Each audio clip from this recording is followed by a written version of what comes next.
പരമദിവ്യകാരുണ്യത്തിന് ആരാധനയും സ്തുതിയും പുകഴ്ചയും ഉണ്ടായിരിക്കട്ടെ. പരിശുദ്ധ പരമദിവ്യകാരുണ്യത്തിന് ആരാധനയും സ്തുതിയും പുകഴ്ചയും ഉണ്ടായിരിക്കട്ടെ. പരിശുദ്ധ പരമദിവ്യകാരുണ്യത്തിന് ആരാധനയും സ്തുതിയും പുകഴ്ചയും ഉണ്ടായിരിക്കട്ടെ. എൻ്റെ പ്രിയപ്പെട്ടവരെ, ഇന്നലെയും സാക്ഷ്യം പറഞ്ഞവരെ പറഞ്ഞ കാര്യം ഈ കാലഘട്ടത്തിൽ ദൈവം മനുഷ്യൻ വല്ലാതെ ഈ ഉടമ്പടി ജീവിച്ച് അതിൽ ദൈവാനുഗ്രഹവും ദൈവാനുഭവവും പ്രാപിച്ച് ഇപ്പോൾ ഉടമ്പടിയിലെ വരുന്ന സാക്ഷ്യങ്ങൾ കേൾക്കാൻ മനസ്സിലാകേണ്ട രണ്ട് കാര്യങ്ങൾ വരും. ഒന്ന് ദൈവ അനുഗ്രഹം, അതേസമയം തന്നെ ദൈവ അനുഭവം. ഈ ദൈവ അനുഭവം പ്രാപിക്കുന്നവരാണ് പറയണത് ഞങ്ങൾ ഈ ജീവിത രീതി കണ്ടിന്യൂ ചെയ്യണമെന്ന് പറയും. കാര്യം അവർക്ക് ഫീൽ ചെയ്യുന്നുണ്ട്, അവർ ദൈവ മേഖലയിലാണെന്ന് ഫീൽ ചെയ്യുന്നുണ്ട്. ഒരു കാന്തം പോലെ വല്ലാതെ ഇങ്ങനെ യേശു തൻ്റെ ഹൃദയത്തിലേക്ക് പരിശുദ്ധ അമ്മയുടെ മധ്യസ്ഥത്തിൽ നമ്മളെ ഇങ്ങനെ പിടിച്ച് അടുപ്പിക്കണവർ തോന്നും. എൻ്റെ മക്കളെ, സഹോദരങ്ങളെ, നിങ്ങൾ ആദ്യം ശ്രദ്ധിക്കേണ്ടത് divide of your aspiring for blessings, അനുഗ്രഹത്തിന് വേണ്ടിയുള്ള നിങ്ങളുടെ അഭിവാഞ്ചകൾക്കപ്പുറത്ത് കർത്താവുമായ ഒരു ആത്മബന്ധത്തിന് വേണ്ടിയാണ് ഒരു മുൻഗണന കൊടുക്കേണ്ടത്. ഒന്ന് പ്രാർത്ഥിച്ച്. കർത്താവായ ദൈവമേ, ഈ ഉടമ്പടി ജീവിതത്തിലൂടെ അങ്ങുമായി ഒരു ആത്മബന്ധം എനിക്ക് വരദാനമായി നൽകണമേ. അതെന്താ വെച്ചാൽ അങ്ങനെ പറഞ്ഞ് പ്രാർത്ഥിക്കണമെന്ന് ചോദിച്ചു കഴിഞ്ഞാൽ നമ്മളൊരു പെർട്ടിക്കുലർ ബ്ലെസ്സിങ്സ്, ജോലി അല്ലെങ്കിൽ വീട്, ഇതൊക്കെ നിങ്ങൾക്ക് വേണമെന്ന് നിങ്ങളെക്കാൾ ആഗ്രഹിക്കുന്നുണ്ട് ദൈവം. അതാണ് വിഷയം.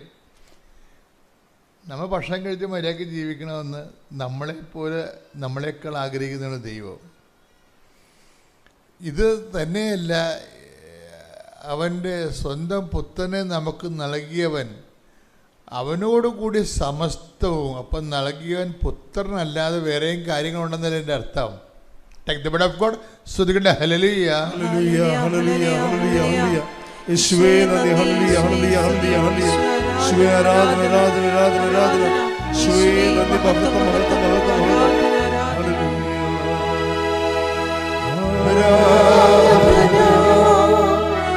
ആരാധന, യേശുവേ ആരാധന.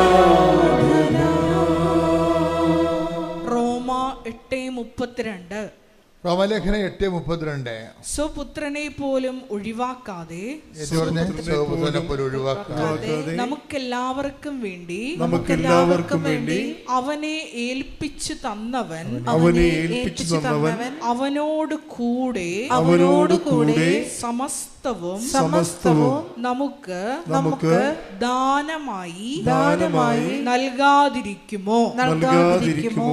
അപ്പോൾ ഈ സമസ്തവും എന്ന് പറയുമ്പോൾ ഈശോനെ നമ്മൾ ചോദിക്കുമ്പോൾ ഈശോൻ്റെ കൂടെ എന്തെല്ലാം ദൈവത്തിന് നമുക്ക് തരാനുണ്ടോ അതെല്ലാം ഇൻക്ലൂഡഡ് ആണ്. ഈശോനെ നമ്മൾ ചോദിക്കുമ്പോൾ എന്തെല്ലാം നമുക്ക് തരാൻ ദൈവത്തിന് സാധിക്കുമോ, നമ്മുടെ സാഹചര്യത്തിന് പറ്റുന്ന രീതിയിൽ എന്തെല്ലാം ആവശ്യമാണോ അതെല്ലാം. അതുകൊണ്ടാണ് നമ്മളൊരിക്കലും ഒരു പീരിയോഡിക്കലായിട്ടുള്ള ഒരു ഇൻറ്റേറിയം ഇടക്കാല ആത്മീയത അങ്ങനെ ഒരു സംഭവം സെറ്റ് ചെയ്യരുത്. അത് ഹെൽത്തി അല്ല. ഇടക്കാല ആത്മീയത എന്നല്ലേ. ഇടക്കാല ആത്മീയത എന്ന് പറയണത് തവളയെ വിഴുങ്ങിയ പാമ്പിനെ പോലെ ഇരിക്കും.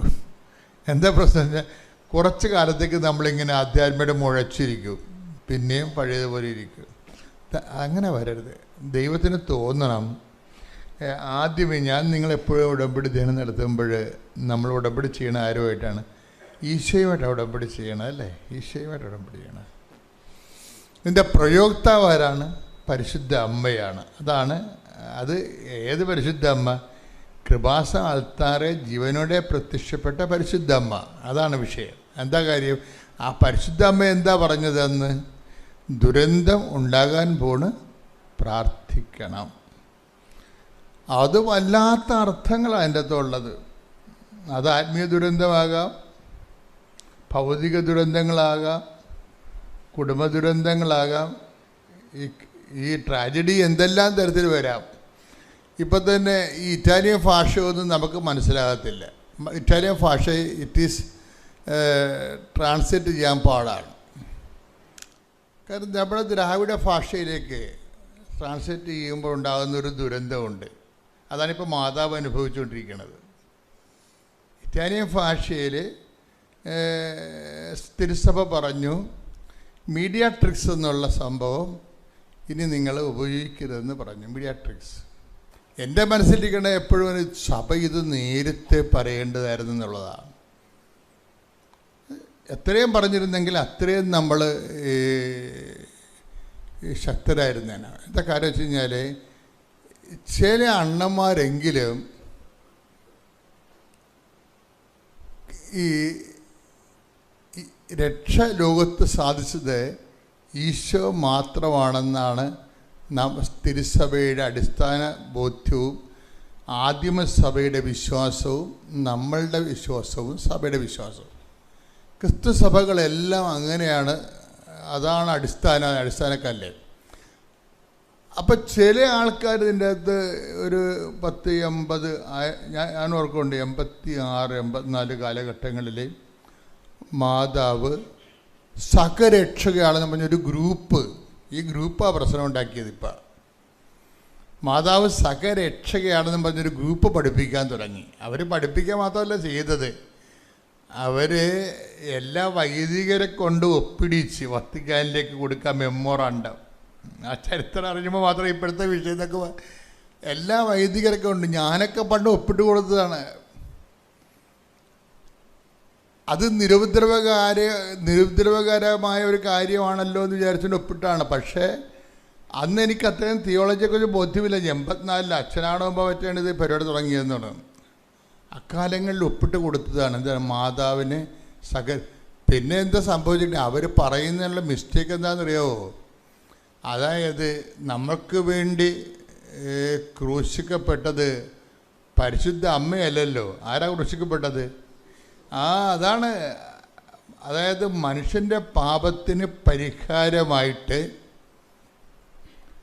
സ്വന്തം ശരീരത്തിലെ പീഡകൾ അനുഭവിച്ച് ബലിദാനമായത് മനുഷ്യൻ ചെയ്ത പാപത്തിന് പരിഹാരമായി ദൈവം തന്നെ. ഇപ്പം ചില ആൾക്കാരൊക്കെ ഇരുന്ന് പറയും, ഇപ്പം ടി വിയിലൊക്കെ നമ്മൾ കേൾക്കാമല്ലേ, ഒത്തിരി പേര് അക്കാലങ്ങളിൽ ക്രൂശിക്കപ്പെട്ടെന്ന് പറയാം.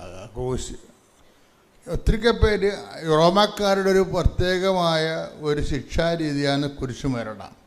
ക്രിസ്തു മാത്രമല്ല ക്രൂശിക്കപ്പെട്ടതെന്ന് ചില ആൾക്കാർ. അതെന്താ ലോകവിവരക്കേടാ, എന്താ പറയുക, അത് ചരിത്രപരമായിട്ട് ശരിയാണ്. പക്ഷേ ക്രിസ്തുവിൻ്റെ പ്രത്യേകത എന്താണ്? ക്രിസ്തുവിൻ്റെ പ്രത്യേകത, ക്രിസ്തു എങ്ങനെയാണ് മധ്യസ്ഥനാകണത്? ക്രിസ്തു ഒരേ സമയം ഇപ്പം മനുഷ്യൻ ചെയ്ത പാപത്തിന് ആരോടാ ചെയ്തിരിക്കുന്നത്? എപ്പോഴും ഞാൻ നിങ്ങളോട് പറയും, ദൈവത്തോടാണ് ചെയ്തിരിക്കുന്നത്, അല്ലേ? ദൈവിക പദ്ധതികളോട് സഹകരിക്കാതിരിക്കുന്നതാണ് പാപമെന്ന് പറയണത്. അത് ഫിഗറേറ്റീവായിട്ടാണ്, സിംബോളിക്കലായിട്ട് ബൈബിൾ അവതരിപ്പിക്കുന്നത്. ദൈവികമായ വചനങ്ങളോട് അനുസരണക്കേട് ദൈവവചനത്തോട് കാട്ടുന്ന അനുസരണക്കേടാണ് പാപമെന്ന് പറയുന്നത്. അതിന് ദൈവകൽപ്പനയുടെ ലംഘനമെന്ന് യോഹന്നാൻ പറയും. Take the blood of God. പാപം നിയമലംഘനമാണ്. ശ്രുതികളുടെ ഹല്ലേലൂയ.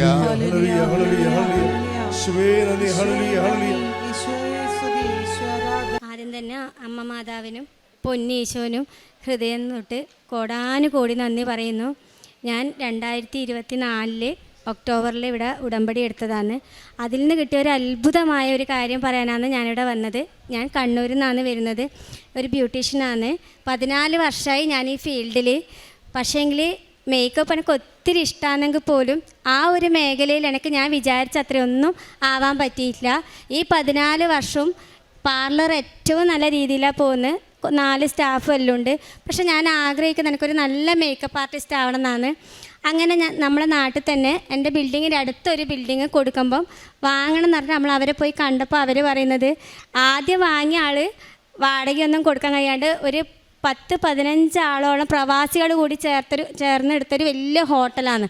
അവർക്കത് റെൻറ്റ് കൊടുക്കാനാവാത്തതുകൊണ്ട് തിരിച്ചു കൊടുത്തതായിരുന്നു. അവർ നമ്മളോട് പറഞ്ഞു ഇത്ര ഒരു മേക്കപ്പ് സ്റ്റുഡിയോയിൽ ഇവിടെ വർക്കാവുക. അപ്പോൾ എൻ്റെ ഹസ്ബൻഡ് എന്നോട് പറഞ്ഞു ഇനി ഇത് ആലോചിക്കണ്ട, നമുക്കിതാവില്ല, റെൻ്റെല്ലാം കൊടുക്കൽ വലിയ സീനല്ലേ പറഞ്ഞു.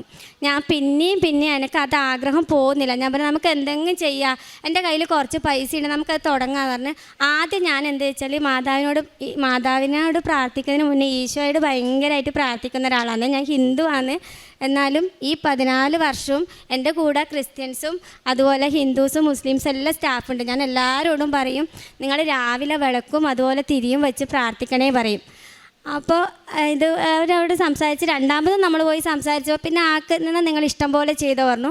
ഞാൻ ഹസ്ബൻഡിനോട് പറഞ്ഞു നമുക്കൊരു ആരോഗ്യ ഇൻഷുറൻസ് എടുത്ത് വെക്കാം, എന്തേലും ബുദ്ധിമുട്ട് വന്നാൽ ആരോടും കൈ നീട്ടണ്ടല്ലോ. അങ്ങനെ ആരോഗ്യ ഇൻഷുറൻസ് എടുത്ത് അങ്ങനെ 10 ലക്ഷത്തിന് ഞാനൊരു മേക്കപ്പ് സ്റ്റുഡിയോ എൻ്റെ പാർലറിന് അടുത്ത ബിൽഡിങ്ങാണ്. അത്ര വരെ ഞാൻ എങ്ങനെയാണെന്ന് ഒന്ന് മനസ്സിലാക്കി തരുന്നതാണ്. എനിക്ക് അച്ഛനും അമ്മയും ഇല്ല. ഞാൻ സാധാരണ ഒരു നേരത്തെ ഭക്ഷണത്തിന് വരെ ഒരു മസാല ദോശ കഴിക്കാനില്ലാണ്ട് ഹോട്ടലിൻ്റെ മുന്നിൽ നിന്ന് തിരിച്ച് വന്നിട്ടുണ്ട്. അത്രയും ഇന്ന് ഞാനിപ്പം എൻ്റെ നാട്ടിൽ അറിയപ്പെടുന്ന കണ്ണൂർ ജില്ലയിൽ നിന്നല്ല, ട്രിവാൻഡ്രം തൊട്ട് കാസർഗോഡ് വരെ എനിക്കിപ്പോൾ വർക്കുണ്ട്, ഡേറ്റ് ഇല്ല എന്ന് പറയുന്ന ഒരു അവസ്ഥയിലാണ് ഇപ്പം ഞാൻ നിൽക്കുന്നത്. അപ്പോൾ ഞാൻ ഇവിടുന്ന് അത്ര സന്തോഷത്തോടെയാണ് നിൽക്കുന്നത്. അപ്പോൾ ഈ മേക്കപ്പ് സ്റ്റുഡിയോ 10 ലക്ഷത്തിന് നമ്മൾ എല്ലാം സെറ്റായി ഞാൻ പറഞ്ഞു ഉദ്ഘാടനമൊന്നും വേണ്ട, അത്ര ആർഭാടൊന്നും വേണ്ട, ഹസ്ബൻഡിൻ്റെ അമ്മേനെ കൊണ്ട് വിളക്ക് വെച്ചു, അത്രയേ ഉള്ളൂ. ആ ഉദ്ഘാടനം കഴിഞ്ഞിട്ട് ഞാൻ ഒറ്റ കാര്യം ഈശോനോട് പ്രാർത്ഥിച്ചിട്ടുള്ളൂ. 15,000 അതിന് വാടക പറയുന്നത്, പിന്നെ എല്ലാ ഇയറിനും കൂടും. ഞാൻ പിന്നെ വാടകയും പിന്നെ കറണ്ട് ബില്ലും എല്ലാം ഒരു നല്ല തുക വരും. പിന്നെ പാർലറിൽ വാടക വേറെ. അപ്പം ഞാൻ ഈശോനോട് പറഞ്ഞു ഈശോയെ എനിക്ക് വാടക കൊടുക്കാൻ പറ്റണം. ഇതിലൊരു കാര്യം എന്താ വെച്ചാൽ എൻ്റെ ഹസ്ബൻഡ് എന്തൊക്കെയോ തുടങ്ങി, ആൾ കുടിക്കോ വലിക്കോ ഒന്നും ചെയ്യൂല. പക്ഷേങ്കിൽ കുറേ ബിസിനസ് തുടങ്ങി ഡൗണായി നമ്മുടെ ലൈഫേ കൊളായെടുക്കുന്ന മെല്ലെ റെഡിയായി വരുവേന്ന്. അപ്പോൾ എന്നോട് തന്നെ കുറേ ആൾ ഇൻസൾട്ടാക്കി പറഞ്ഞിട്ടുണ്ടേ, ഇങ്ങനെയെല്ലാം ചെയ്തിട്ട് വെറുതെ എന്തിനാ പൈസ കളയുന്നത്. അപ്പോൾ ഇങ്ങനെ പാർലർ ഇട്ടപ്പോൾ ഞാൻ ഈശോനോട് ഒന്നേ പറഞ്ഞു വാടക കൊടുക്കാൻ കഴിയണേ, നാണക്കേടാവും ഇത് തിരിച്ച് കൊടുത്താലേന്ന്. പക്ഷേങ്കിൽ ഇവിടെ ഒരു അത്ഭുതം എന്താ നടന്നതെന്ന് വെച്ചാൽ പെട്ടെന്ന് എൻ്റെ മാമൻ്റെ മോള് വിളിക്കുന്നത് ഇങ്ങനെ ഒരു കൃപാസനുണ്ട്, പക്ഷെ ഞാനിവിടെ ഒരിക്കൽ വന്നിട്ടുണ്ട്, ഇത് എനിക്കത് അറിയൊന്നുമില്ല. നമ്മൾ ട്രിവാൻഡ്രം വരെ ടൂർ വന്നപ്പോൾ ജസ്റ്റ് ഇവിടെ ഇങ്ങനെ ആൾക്കാരെ കണ്ടിട്ട് ഇവിടെ കയറി ഇവിടെ കണ്ടപ്പോൾ തന്നെ ഞാൻ മാതാവിനെ ഒരുപാട് പ്രാർത്ഥിച്ചിട്ടാണ് പോയത്. അങ്ങനെ ഞാൻ ഇവിടെ വന്ന് ഉടമ്പടി എടുത്ത്, ഉടമ്പടിയിൽ ഞാൻ ഒന്നേ പ്രാർത്ഥിച്ചിട്ടുള്ളൂ, ഇത് നല്ല രീതിയിൽ എന്നെ കൊണ്ടുപോകാൻ കഴിയണമെന്നേ പ്രാർത്ഥിച്ചിട്ടുണ്ട്. കാരണം ഞാൻ എൻ്റെ നാട്ടിലാണ് പാർലർ ഇടുന്നത്, സ്റ്റുഡിയോ ഇടുന്നത്. അപ്പം നമുക്ക് നാട്ടിൽ നിന്നൊരു സപ്പോർട്ടില്ല. ഞാൻ ഇതിൽ ഫെയിലായാൽ പിന്നെ എല്ലാവരും എന്നാ പറയുക, ഹസ്ബൻഡിനെ പോലെ ഓളും ഓരോന്ന് തുടങ്ങി കൊളാക്കി വെച്ചെന്ന് പറയൂലേ. അങ്ങനെ ഞാൻ ഈ ഉടമ്പടി എടുത്ത് പോയിട്ട് എനിക്ക് കിട്ടിയൊരു അത്ഭുതം എന്താണെന്നറിയാം. ഞാൻ എപ്പോഴും പഠിക്കണം എന്ന് ചിന്തിക്കുന്ന ആളാണ്. അപ്പോൾ ബാംഗ്ലൂരിൽ പോയി 15 ദിവസം അവിടെ നിന്ന് മേക്കപ്പ് പഠിച്ചു, 1.5 ലക്ഷത്തിൻ്റെ സാധനം എടുത്തു. പക്ഷേങ്കിൽ ഇവിടെ എന്താ സംഭവിച്ചാൽ ഈ ഹിന്ദിക്കാരെൻ്റെ ഈ സ്റ്റുഡിയോയിലെ സാധനങ്ങളെല്ലാം ക്ലീൻ ചെയ്യുന്ന സമയത്ത് ഈ മേക്കപ്പ് പ്രോഡക്റ്റ് കംപ്ലീറ്റ് എടുത്തിട്ട് ഇവർ പിന്നെ യൂസ് ചെയ്യാത്തൊരു റൂമിൽ കൊണ്ടുവച്ചു. എൻ്റെ ഈ 4 സ്റ്റാഫ് എന്ന് പറയുന്നത് നമ്മൾ ചങ്ങായിമാരെ പോലെ, അവിടെ ഓണറി സ്റ്റാഫ് ഒന്നുമില്ല. അപ്പോൾ എനിക്ക് ഇവരോട് ഈ സാധനം കാണുന്നില്ല എന്ന് പറയുമ്പോൾ സങ്കടമാവുന്നത്. ഇവർ ഏച്ചി നമ്മൾ എടുത്തിട്ടില്ല ഏച്ചി എന്ന് പറയുമ്പോൾ അതിനേക്കാൾ ഞാൻ പറഞ്ഞ പോട്ട് സാരമില്ല. അതിൻ്റെ 2 ദിവസം കഴിഞ്ഞിട്ട് എനിക്കൊരു മേക്കപ്പ് ഉണ്ട്. ഞാൻ ഈശോനോട് എപ്പോൾ പ്രാർത്ഥിച്ചിട്ടേ മേക്കപ്പ് ചെയ്യൂ. ഞാൻ എൻ്റെ ഈശോയെ എൻ്റെ കൈമിൽ ഒരു സ്റ്റുഡിയോ തുടങ്ങിയിട്ട് അത്യാവശ്യം സീലിംഗ് വർക്കും എല്ലാം കഴിഞ്ഞാൽ സെറ്റപ്പ് സംഭവമാണ്. പക്ഷെ ഞാൻ ഈ സാധനം ഇല്ലാണ്ട് എങ്ങനെയാണ് മേക്കപ്പ് ചെയ്യുക? പിന്നെ എൻ്റെ മുന്നിൽ ഒരു ഒറ്റ ഓപ്ഷനേ ഉള്ളൂ, എൻ്റെ കയ്യിലുള്ള കുറച്ച് സാധനമുണ്ട്, അത് വെച്ച് ഞാനങ്ങ് ചെയ്ത്. അന്ന് വൈകുന്നേരം ഉണ്ട് ആ നാട്ടിൽ നിന്ന് കുറേ കുട്ടികൾ വിളിച്ചിട്ട് ഏച്ചിൻ്റെ മേക്കപ്പ് നന്നായിട്ടുണ്ട്. ഇത്ര വരെ എങ്ങനെയാ വെച്ചാൽ എൻ്റെ അടുത്ത് നല്ലോണം ചിരിച്ച് മിണ്ടിപ്പോവും. പക്ഷേ ഇവരെ വെഡ്ഡിങ് ഉണ്ടെങ്കിൽ ഞാൻ അറിയില്ല. ഞാൻ അറിയുന്ന ചിലപ്പോൾ ഇൻസ്റ്റാഗ്രാം വഴിയോ ആരെങ്കിലും പറഞ്ഞിട്ട്, അത് അവരെ മിസ്റ്റേക്കല്ല, ഞാൻ പെർഫെക്റ്റ് അല്ല, അതെനിക്കറിയാം. അതുകൊണ്ട് മാത്രം ഈ ഉദ്ഘാടനം ആർഭാടം ആക്കണ്ട പറഞ്ഞേ. ഈ മേക്കപ്പ് ഭയങ്കര ക്ലിക്കായി. പിന്നെ ഞാൻ എൻ്റെ ലൈഫിൽ തിരിഞ്ഞു നോക്കേണ്ടി വരില്ല. അതെനിക്ക് മാതാവ് മനസ്സിലാക്കി തരുന്നതാണ്. നിൻ്റെ കയ്യിലുള്ളതാണ് ഏറ്റവും ബെറ്റർ. നിൻ്റെ അടുക്കൽ നഷ്ടപ്പെട്ടു പോയതുകൊണ്ട് നീ യൂസ് ചെയ്തതാണ്, നീ പിന്നെയും ബേക്കോട്ടാണെന്ന് മാതാവ് എനിക്ക് മനസ്സിലാക്കി തരുന്നു. അതൊരു അത്ഭുതം. പിന്നെ ഞാൻ ഉടമ്പടി എടുത്തിട്ട് ഇതുപോലെ ഒരു വർക്കിന് പോയിട്ട് വരുമ്പോൾ എന്നെ ഒരു ഫോട്ടോഗ്രാഫർ വിളിച്ചിട്ടാണ് ഒരു സീരിയൽ നടിക്ക് മേക്കപ്പ് ചെയ്യണമെന്ന്. എനിക്കൊരു വലിയ ഹൈ ടീമിൻ്റെ അടുത്ത് പോകുമ്പില്ലേ എൻ്റെ ഫേസിലൊന്നും ഞാൻ നിങ്ങളോട് സംസാരിക്കുമ്പോൾ ഉള്ളിൽ എനിക്ക് ഒരു ടെൻഷനിലുണ്ട്, പക്ഷെ എൻ്റെ ഫേസിൽ അങ്ങനെ കാണൂലേ. അതേപോലെ ഞാൻ വലിയ ജാടി ഇട്ട് നിൽക്കും, പക്ഷെ ഉള്ളിലെന്താ പറയുക, ഈശോയെ ഒന്ന് നെഗറ്റീവ് ഒന്നും പറയണ്ട, എന്നെ ഒന്ന് എടുത്ത് രക്ഷിക്കണേന്ന് പറഞ്ഞാൽ ഞാൻ ചെയ്യുക. ദൈവം സഹായിച്ച് ആരും ഒന്നും കുറ്റമൊന്നും പറയില്ല. പക്ഷെ എന്നാലും ഇപ്പം എല്ലാവർക്കും ഭയങ്കര കൺസെപ്റ്റ് അല്ലേ, ഇങ്ങനെ വേണം. അപ്പോൾ അവരെ കൺസെപ്റ്റിനൊത്ത് നമ്മൾ ചെയ്യുമ്പോൾ അവിടെയല്ലേ നമ്മൾ പെർഫെക്റ്റ് ആവുക. അപ്പം അതെനിക്ക് അത്രത്തോളമൊന്നും പറ്റലില്ലേ. അങ്ങനെ ഈ സീരിയൽ നടി വരുന്ന അപ്പം ഞാൻ അധികം സീരിയൽ കാണലില്ല. രാവിലെ 10 മണിക്ക് പാർലറിൽ കയറി രാത്രി 8:30 വരെ നിൽക്കും. ഇതെന്താ കാര്യം എന്നറിയാം, ഞാൻ ത്രെഡ് ചെയ്താൽ ആർക്കും വേദനയില്ല പോലും. അപ്പം ഞാൻ പൂട്ടാൻ പറ്റൂല, രാത്രി വരെയും തിരക്കാം. അപ്പം ഈ സീരിയൽ നടി വന്ന് ഞാൻ കണ്ടപ്പം ഞെട്ടിപ്പോയി, അമൃത നായർ എന്നിട്ട് ഞാൻ സാരിയെല്ലാം ഉടുപ്പിച്ച് എനക്കറിയും പോലെ മേക്കപ്പും ചെയ്ത് ഇത് ഇൻസ്റ്റയിലിട്ട്. പിന്നെ അത് ആ കോൾ വരുന്ന, നീ മേക്കപ്പ് സ്റ്റുഡിയോയിലും തുടങ്ങി സീരിയൽ നടിയെല്ലാം വന്നല്ലേ. ഇത് വന്നതേ എനിക്ക് തന്നെ വിശ്വസിക്കാൻ കഴിയുന്നില്ല. ഇതൊരത്ഭുതം. പിന്നെ ഞാനൊരു മൈക്രോ ബ്ലേഡിങ് പഠിച്ചിന്. പക്ഷെ ഇത്ര വരെ എൻ്റെ ഇൻസ്റ്റാ പേജിൽ ഒരു 3000 ഫോളോവേഴ്സേ ഉള്ളൂ. അധികം ആൾക്കാർ എൻക്വയറിക്ക് വിളിക്കും, വെറുതെ വിളിക്കും, ബുക്കിംഗ് ഒന്നും ചെയ്യൂല.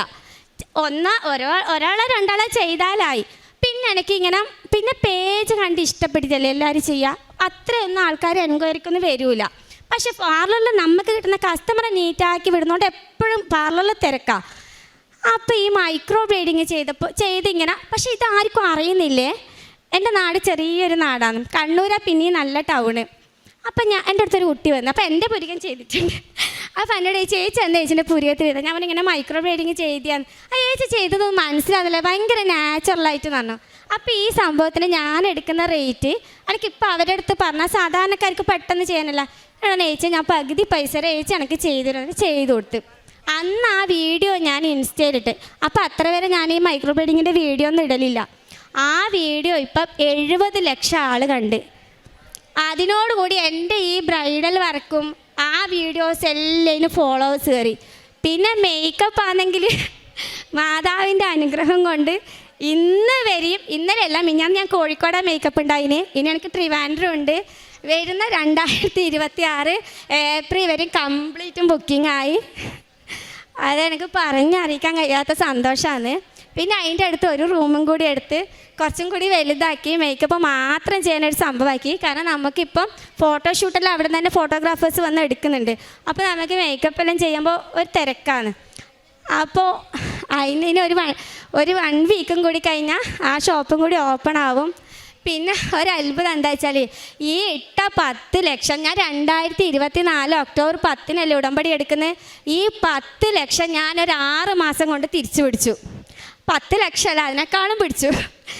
ഈ ഇപ്പം ചെയ്യുന്ന മേക്കപ്പിൻ്റെ റൂമിനായാലും എനിക്ക് വലിയ ബാധ്യതയോ കാര്യമോ ഒന്നും ഇല്ലയെന്ന് മാത്രമല്ല, ഒരു ദിവസം നമ്മൾ 1 മണിക്ക് തുടങ്ങിയാൽ രാവിലെ ഒരു 8-9 മണിക്കുള്ള ഞാൻ 4 വെഡ്ഡിങ്ങൊക്കെ ചെയ്യും. അതെങ്ങനെയാണെന്ന് എനിക്ക് പോലും അറിയില്ല. പിന്നെ പണ്ട് എങ്ങനെയാ വെച്ചാൽ ഒരു മേക്കപ്പ് ചെയ്താൽ അവരെ ഒപ്പീനിയൻ, അവരെ അഭിപ്രായം കിട്ടുന്നവരെ ഞാനിങ്ങനെ നിൽക്കും. ഇപ്പം അങ്ങനത്തെ ഒരു സീനേ ഇല്ല. കാരണം ഞാൻ എൻ്റെ ഫോണിൽ വീഡിയോ എടുക്കും, അപ്പം തന്നെ ഇൻസ്റ്റയിലിടും. അവരും അന്നേരം തന്നെ അതിൻ്റെ റിവ്യൂ പറയും. അപ്പോൾ അത്രയും കോൺഫിഡൻറ്റിൽ ചെയ്യാൻ പറ്റും. ഞാൻ ചെയ്യുന്നതേ അല്ല, മാതാവ് തന്നൊരു വലിയ അനുഗ്രഹമാണ്.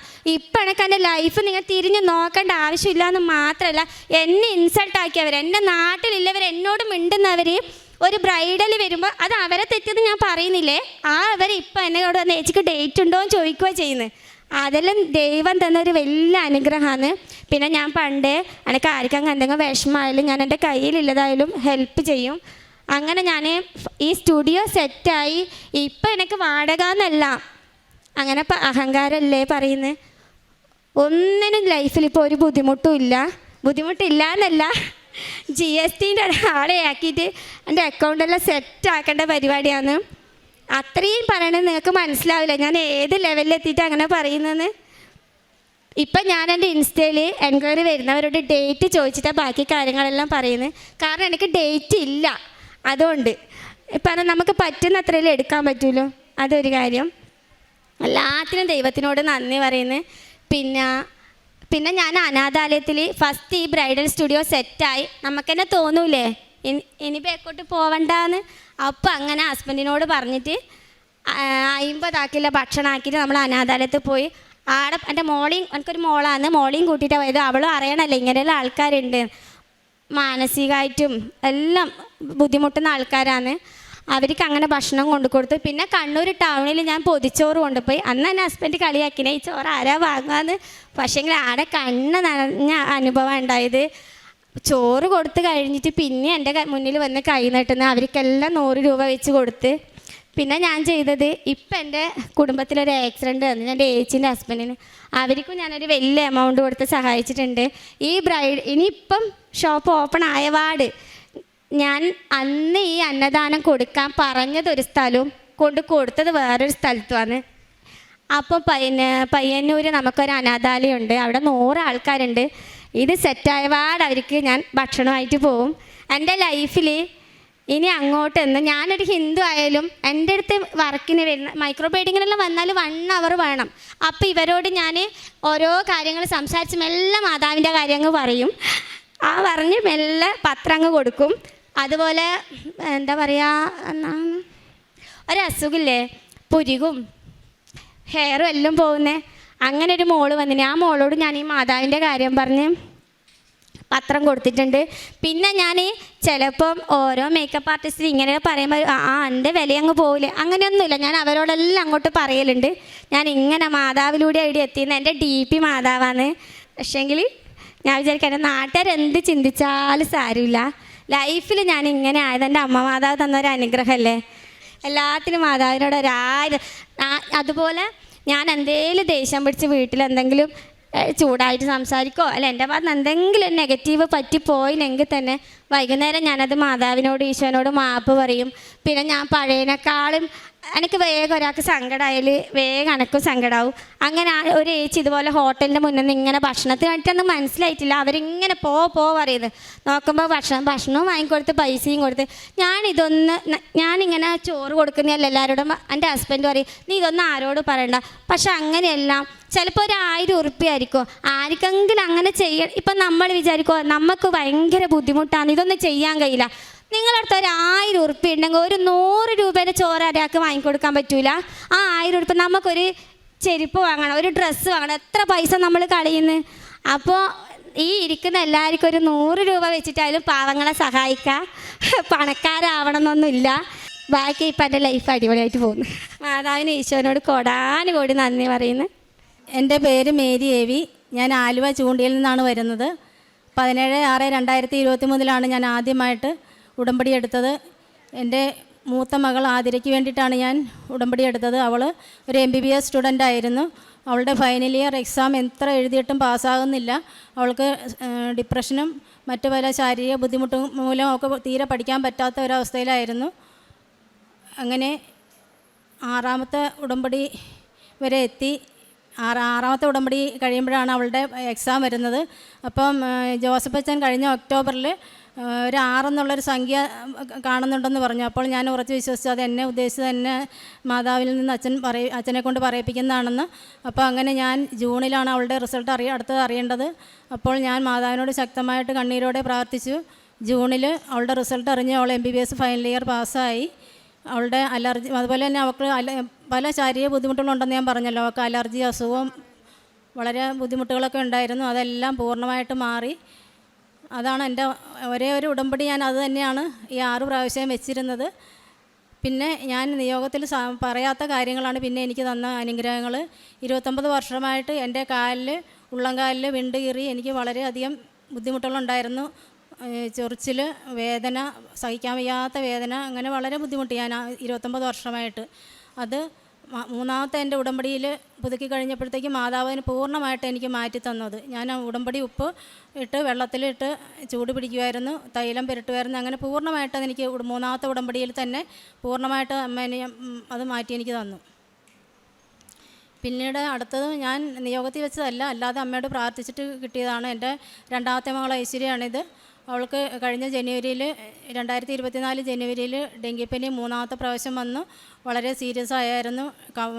പ്ലേറ്റിൽ കൗണ്ടൊക്കെ തീരെ താന്നു പോയായിരുന്നു. അത് മാതാവിനോട് ഞാൻ കണ്ണീരോടെ പ്രാർത്ഥിച്ചു, അമ്മയെ ഭയങ്കരമായിട്ട് ബുദ്ധിമുട്ടുന്നു അമ്മ, ഞാൻ സാക്ഷ്യം പറഞ്ഞോളാം, അവളുടെ അസുഖം മാറ്റിത്തരണേ എന്ന്. പിറ്റേന്ന് തൊട്ട് അവളുടെ കൗണ്ട് കൂടുകയും സൗഖ്യപ്പെടുകയും ചെയ്തു. പിന്നെ 4ാമത്തത് എൻ്റെ മോൾക്ക് PGക്ക് അഡ്മിഷൻ കിട്ടിയപ്പോൾ വളരെ ദൂരെയുള്ള ഒരു കോളേജിലാണ് കിട്ടിയത്. അതും ഭയങ്കര കുറച്ച് ബുദ്ധിമുട്ടുണ്ടാക്കുന്ന അമ്മ, എനിക്ക് വീടിൻ്റെ അടുത്തുള്ള കോളേജിൽ എനിക്ക് അഡ്മിഷൻ ആക്കി തരുമോയെന്ന് വെച്ചാൽ അമ്മയുടെയും വിളിച്ച് കരഞ്ഞ് പ്രാർത്ഥിച്ചു. അതും എനിക്ക് സാധിച്ചു തന്നു. ഈ 4 ഉടമ്പടി നെയ്കളാണ് പ്രധാനമായിട്ട്, അല്ലാതെ ചെറുതും വലുതുമായ ഒത്തിരി അനുഗ്രഹങ്ങൾ എനിക്ക് സാധിച്ചു തന്നിട്ടുണ്ട്. ഉടമ്പടി എൻ്റെ മോള് പരീക്ഷയ്ക്ക് പോകുമ്പോൾ ഉടമ്പടി കാശുരൂപം കഴുത്തിലിട്ടാണ് ഞാൻ കൊടുത്തു വിടുന്നത്. ഉടമ്പടി ഉപ്പ് ഉപയോഗിക്കാറുണ്ട്, തൈലം നെറ്റിയിൽ വരച്ചിട്ടാണ് വിടുന്നത്. അതുപോലെ തന്നെ തേനും ഒക്കെ കഴിപ്പിച്ചിട്ടാണ് പരീക്ഷയ്ക്ക് 2 പേരെ അങ്ങനെയാണ് ഞാൻ വിടാറുള്ളത്. ചെറുതും വലുതുമായ ഈ ഒത്തിരി കോടാനുകൂടി നന്ദി അമ്മയ്ക്ക് അർപ്പിക്കുന്നു. ചെറുതും വലുതുമായ ഒത്തിരി അനുഗ്രഹങ്ങൾ തന്നതിന് കോടാനുകൂടി നന്ദി അമ്മയ്ക്കും ഈശോയ്ക്കും അർപ്പിക്കുന്നു. കാരുണ്യ പ്രവൃത്തികൾ ഞാൻ റോഡരിയിലുള്ളവർക്ക് ഭക്ഷണം ഉണ്ടാക്കി കൊടുക്കുമായിരുന്നു. രോഗികൾക്ക്, പാവപ്പെട്ട രോഗികൾക്ക് പൈസ സഹായം ചെയ്യുമായിരുന്നു. പിന്നെ എൻ്റെ മുന്നിൽ വരുന്ന, നേരത്തെ ഒന്നും എൻ്റെ സ്വഭാവം അങ്ങനെയല്ലായിരുന്നു, ഞാൻ ആർക്കും അങ്ങനെ കൈയച്ച് അങ്ങനെ സഹായം ചെയ്യുന്ന ആളെ അല്ലായിരുന്നു. പക്ഷേ ഇപ്പം എനിക്ക് അങ്ങനെയല്ല.